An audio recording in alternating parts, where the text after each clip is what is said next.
రేపే ముక్కోటి ఏకాదశి ఈ రోజున మర్చిపోకుండా స్నానం చేసే నీటిలో ఇది ఒక్కటి వేసుకొని చేస్తే చాలండి, కోటి జన్మల పుణ్యం లభిస్తుందన్నమాట. అలానే కాకుండా మీరు కోటీశ్వరులాగా కూడా మారిపోతారు. ఎందుకంటే రేపు చేసే స్నానానికి చాలా ప్రత్యేకత ఉంటుందండి. కాబట్టి ఏంటంటే గనక మీరు ఉదయాన్నే లేచి ఇంటిని వాకిలంతా కూడా శుభ్రం చేసుకోండి. అలా చేసేసుకున్న తర్వాత ఏంటంటే గనక స్నానాన్ని విధంగా ఆచరించండి.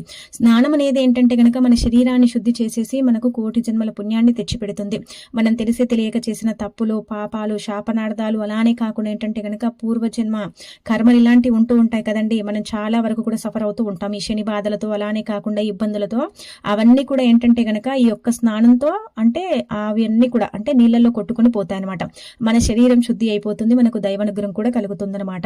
అందుకే రేపు ముక్కోటి ఏకాదశి చాలా చాలా శక్తివంతమైనది. ఈ ధనుర్మాసంలో వచ్చే ముక్కోటి ఏకాదశికి అత్యంత శక్తి అనేది ఉంటుందన్నమాట. కాబట్టి ఈ రోజున ఏంటంటే మీరు లేచిన తర్వాత ఇంటిని వాకిలినంతా కూడా శుభ్రం